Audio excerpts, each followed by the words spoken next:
నేను పక్క టీడీపీ అండి ఒకప్పుడు. ఇప్పుడంటే రాజకీయాలు వదిలేసాను కానీ పార్టీ పరంగా కాదు కానీ మామూలు వ్యక్తిగా చెప్పాలంటే అందరికీ బాగానే ఉన్నాయి. కులం ఆ కులం లేదు, మొత్తం అందరికి కూడా బాగానే ఉన్నది. చంద్రబాబు మాటలు నమ్మకండి.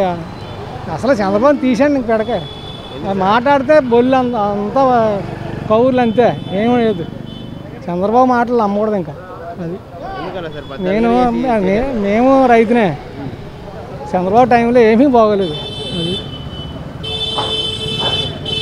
చెప్పింది చేయడు, ఏదో ఎక్కి వరకు చెప్తాడు అంతే, ఎక్కాక ఏమి ఉండదు, అంతా స్కాములే. కష్టం. అప్పుడు TDP, Janasena, BJP, CPM, CPI అయినా కానీ రాడు. చంద్రబాబు ఉన్నప్పుడు రైతు పొలం అమ్ముకుంటే 2 లక్షలు కూడా రాలేదు, 1,50,000. అది వైఎస్ రాజశేఖర రెడ్డి ఎక్కాక 30 లక్షలు టకటకమని పెరిగింది. పంట పండకపోయినా రేటు పెరిగింది చేయాలి. అది కరెంటు ఫ్రీ, బోర్లకు ఫ్రీ కరెంటు. ఏముంది, నీరు పంట నష్టం వచ్చినా కానీ నీరు ఫ్రీగా ఉంది. పొద్దుట 9 నుంచి సాయంత్రం 4 వరకు ఇస్తున్నాడు ఏకపట్టుని. అసలు స్విచ్ కూడా తీస్తున్నాయి. అసలు ఎప్పుడైనా మన రైతులు ఇబ్బంది పడి నా ఫీజు కూడా ఏంటంటే తీయాలేమో కానీ అసలు చంద్రబాబు నాయుడికి చదువుకున్న కూడా అంటేనే ఇష్టం ఉండదు. జగన్మోహన్ రెడ్డి వచ్చిన తర్వాత రౌడీజం రాజకీయం పెరిగిందనేసి చంద్రబాబు నాయుడు అది కూడా గిట్టనోళ్ళు అప్పుడు లేదేటి, అప్పుడు లేదు, దీనికంటే ఎక్కువ ఉంది అప్పుడు. ఇప్పుడు ఏదో గిట్టనోడు అంటాడు ఏదోటి. ఇప్పుడు ఎవరికే ఏమన్నా చేసేవాడు అప్పుడు ఎవరికి మాకు చేయలేదు, కల్పించి చెప్పిదా. ఇప్పుడు గిట్టనోడు అంటే ఇది చేస్తున్నాడని అసూయతనంతో ఎక్కువ మంది ఉంటారు. ఏది అది కూడా పార్టీకి సంబంధించిన వాళ్ళు. ఇది అలా కాదు కదా, నువ్వు నేనని ఎవరనేది కాదు, అందరికీ జరిగేలాగా చేస్తున్నాడు. ఇక అంతే, ఇంకా అందుకంటే మనం చెప్పేది ఏం కాదు. ఇక మాకు ఈయన ఉండాలని, జగన్మోహన్ రెడ్డి ఉండాలనే. కాకపోతే ఇప్పుడు అందరికీ ఇప్పుడు ఒక మనిషి ఉన్నాడంటే అందరినీ మంచి చేయలేడండి.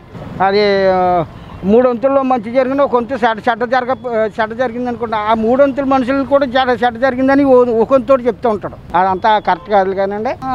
ఆయన కావాలి, మెయిన్ ఆయనే ఉండాలి. మళ్ళీ జగనే వస్తాడు ఖచ్చితంగా. 100 పైన 100 నుంచి 110 సీట్లు ఖచ్చితంగా జగనే సీఎం అవుతాడు. మళ్ళీ ఎక్కడి నుంచి వస్తుంది చంద్రబాబు వచ్చే అవకాశం ఉంది. చిత్తూరులో కూడా చంద్రబాబుని సార్ ఓడిస్తాడు చూడండి, కావాలని చెప్తాను. ఖచ్చితంగా పెద్దిరెడ్డి ఖచ్చితంగా ఓడిస్తాడు చిత్తూరులో కూడా. మరి ప్రజల్లో జగన్కి వ్యతిరేకత పెరిగిపోతుందని చంద్రబాబు అంటున్నారు. ఏం లేదు, కావాల్సింటే వీళ్ళు టీడీపీ వాళ్ళు అన్నం తప్ప ఇంకోటి ఏం లేదు. లోకేష్ ఏమన్నా టీడీపీని పుంజుకుని లోకేష్కి అసలు మాట్లాడిన చేత కాదు. లోకేష్ ఏం చేస్తాడండి? లోకేష్కి అసలు స్టేజ్ మీద ఏం మాట్లాడతాడు అతనికే తెలియదు. లోకేష్ గెలిచినాడా, ఒక సీటు గెలిచాడా? పవన్ కళ్యాణ్ మా కాపులే పవన్ కళ్యాణ్ అనే వ్యక్తి. ఇప్పుడు చంద్రబాబుని గెలవాలండి పొత్తు లేకుండా. 2014లో పవన్ కళ్యాణ్ అంతా కదా చంద్రబాబు ముఖ్యమంత్రి అయింది. బీజేపీతో ఎవరితో పొత్తు తప్ప ఇంకోటి ఏం లేదు కదా చంద్రబాబు అనే వ్యక్తికి. పవన్ కళ్యాణ్ మరి పెట్టి ఒక్క సీటు, అతని సీటు పవన్ కళ్యాణ్ గెలుచుకోలేకపోయినాడు. ఇంకేం చేస్తాడు పవన్ కళ్యాణ్? కన్ఫామ్ 100% మళ్ళీ జగనే. మళ్ళీ నెక్స్ట్ మళ్ళీ చెప్పలేము. ఒకవేళ జూనియర్ ఎన్టీఆర్ వస్తే టీడీపీ ఏమన్నా పుంజుకుంటుందా? అది మరి ఆయన వచ్చే చెప్పలేము ఎలా ఉంటుంది అనేది. జూనియర్ ఎన్టీఆర్ వస్తే మాత్రం కొద్దిగా బాగుంటుంది నాకు తెలిసి. కొంచెం అవకాశం ఉండొచ్చు, మనకు తెలియదు అది పూర్తి అయితే. పవన్ కళ్యాణ్ జూనియర్ ఎన్టీఆర్ అయితే ఎలా ఉంటుందో మనకు తెలియదు, అప్పుడు పరిస్థితి బట్టి ఉంటుంది ఏమన్నా. చంద్రబాబు నాయుడు అభివృద్ధి కోసం అతను మొగ్గు చూపుతాడు. అతను ఏంటంటే పేదవాళ్ళకి అనేది ఎదగరు, అలాగే ఉంటారు పేదవాళ్ళు కూడా. అతను వెనకాల ఉన్న వాళ్ళు మాత్రం ఎదుగుతారు బాగా. సీఎం జగన్ అవ్వాలి మళ్ళీ. ఎందుకనంటే ఇంకా చంద్రబాబు నాయుడు వచ్చినా ఇంకేం చేసింది ఉండదు ఇక్కడ. కదా జగన్ అవుతే ఇంకా ఏదైనా అతను ఇంకా చేయగలడు మళ్ళీ. చంద్రబాబు నాయుడు వచ్చాడండి ఇవన్నీ మళ్ళీ పోడ్చలేడు. ఇంకా జగన్ అవుతే ఈ నోటు బోట్లన్నీ అతను తెలుసు కాబట్టి ఇంకా అతనే ఇంకా ఇవన్నీ చేయగలడు అతను. అతనికి అసలు లేదండి, అసలు ఆయన దగ్గర శక్తి లేదండి, ఆయన దగ్గర ఆ నాలెడ్జ్ లేదని దగ్గర. ఇంక టీడీపీ ఇంకా ఛాన్స్ లేదండి. ఈయన ఈ మందు విషయంలో తేడా చేయడం ఇంకా సూపర్ అండి. ఆయనకి జగన్ గారికి సూపర్ అండి. అసలు దానివల్ల కొంచెం ఎఫెక్ట్ ఉండొచ్చండి. కొంచెం తగ్గించాడు ఈ మయాన్ని. అంటే నేను వైఎస్ఆర్సీపీ బాగా అభిమాని అండి. అలాగని కాదు కానీ ఈ మందు విషయంలో తగ్గించారు. ఇంకా తగ్గిస్తే ఆయనకి చాలా ఫీచర్ ఉంది. అది ఒక్కటే లోపం ఉందండి. తీసేసినా సారా ఎక్కువైపోతుందండి. ఆయన వల్ల అవదండి, ఎవరి వల్ల అవదండి, ఎవరి వల్ల కూడా కాదండి. అది అసలు ఎవరి వల్ల కాదండి. ఆరోగ్యాలు పాడైపోయి సారా చచ్చిపోతుంది తప్ప జనం అంత మించి ఏమీ లేదండి. అది తగ్గించాలంటే దీని రేటు తగ్గితే వాళ్ళు దాని జోలికి వెళ్ళరండి. ఇదేమవుతుందంటే ఆటోమేటిక్గా తగ్గితే తాగుడు కూడా సేల్స్ పెరుగుద్దండి. యూత్ అనే కాదు కానండి, టీడీపీ ఇంకా అదంతా కూడా వ్యవహారం వేరే వ్యవహారం కింద ఉండేది అండి. ఇంకా అంత చెప్పకూడదు. ఇంకా అంటే ఇంతకుముందు సీనియర్స్కి ఇచ్చారండి. ఇంకా అన్నీ కూడా అంతా కులపిచ్చండి. అయిందంతా అంతా కులపిచ్చి ప్రతిపక్షాలు ఏమంటున్నాయంటే ఓన్లీ అలా లేదండి, తప్పండి. అది ఎవరికైనా ఎలిజిబిలిటీ అయితే వాళ్ళకి అందరికి సూపర్ అండి. ఈయన జగనే కరెక్ట్ అండి. ఇప్పుడు నెక్స్ట్ వచ్చే ఎలక్షన్లో జగన్ గారికి ఈయనకి చంద్రబాబుకి వార్ ఉంటుంది తప్ప ఆయన వల్ల ఏం లేదు. ఆయన ఏంటంటే ఇటుపక్క మద్దతు ఇస్తే అటుపక్క కొంచెం సపోర్టింగ్ ఉంటుంది అంతే. మళ్ళీ కలుస్తారు, మళ్ళీ ఫామ్ అవుద్దు అనుకుంటున్నాను. సీఎం ఎవరు సార్ ఎలా ఇస్తారండి? ఏ మంచి పదవి లేదంటే డిప్యూటీ ఏదో సంథింగ్ ఇస్తారు తప్ప ఆయన ముఖ్యమంత్రిగా కూర్చోబెట్టేస్తే ఇంకా ఈయన ఎందుకండి చెప్పండి. అది విషయం, అదే నా అభిప్రాయం. మీరు చూసిన సీఎంలలో బెస్ట్ సీఎం అంటే ఎవరు చెప్తారు? నేనైతే ఫస్ట్ జగన్ గారే చెప్తాను. అంటే అంతకుముందు చంద్రబాబు గారు 14 ఏళ్ళు చేశారు. తను చేయలేదని నేను అనట్లేదు, కానీ ఇంత బెటర్గా చేయలేదని నా ఉద్దేశం. లేదు నేను చూస్తున్నాం, మా గ్రామంలో చూస్తున్నాం కదా. ఇప్పుడు చేయూత కానీ రైతు పరిచేటప్పుడు ఆ పార్టీ ఈ పార్టీ అనేం లేదు, అందరూ పడ్డాయి. కానీ ఎంక్వైరీ చేసుకుని ఇంకా ఇబ్బంది లేదు, ప్రతి ఒక్కరు పడ్డాయి. కాలనీలు కొంచెం పెండింగ్లోనే కొన్ని వస్తూ ఉన్నాయి. అదే అన్నీ ఆల్రెడీ అన్ని పార్టీలు పడుతూనే ఉన్నాయి కదా. అంటే ప్రజల్లో వ్యతిరేకత ఉంటే ఆటోమేటిక్గా అవుతుంది. జగన్ గారు వాళ్ళు ఖర్చు పెడతారు డబ్బులు. ఇప్పుడు వైసీపీ వాళ్ళు డబ్బులు బాగా ఖర్చు పెడతారు. ఇప్పుడు ప్రజలు కూడా ఎలా ఉన్నారంటే నోటికే ఓటేస్తారు. అది ఎంత ఆఖరికి వచ్చేసరికి ఎన్ని చేసినా ఆఖరికి నోటే.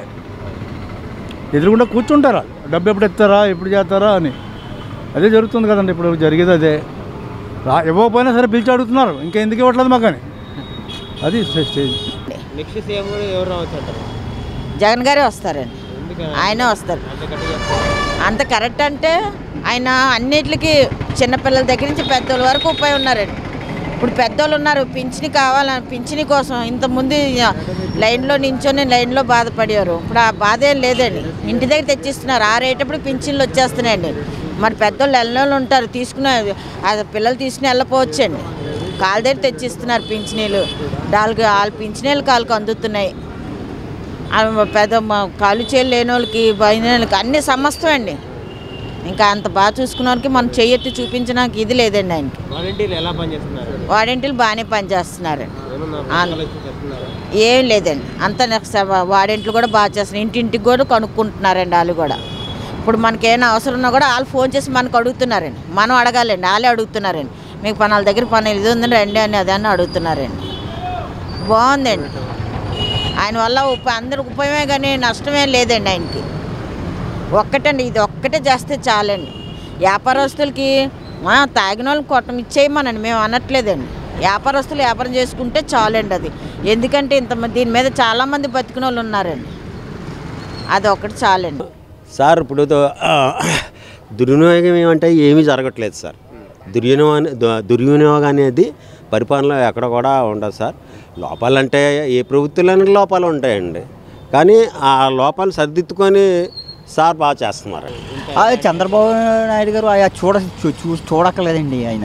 ఆయన రోడ్లు ఇప్పుడు కూడా ఆయన వేసిన రోడ్లు ఉన్నాయండి. ఈయన ఒక్క రాయి మొక్క కూడా వేయలేదండి.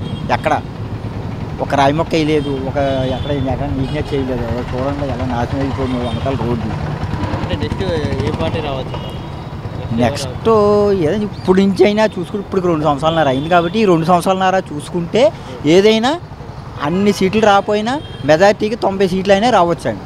అది 90 నుంచి 100 సీట్లు రావచ్చండి. అది నా ఉద్దేశం. అది చంద్రబాబుకి జగన్ గారికి తేడా ఏంటంటే ఆయనకి కొంత అనుభవం ఉన్న వ్యక్తి అండి. ఆయన అనుభవం ఉన్న వ్యక్తి.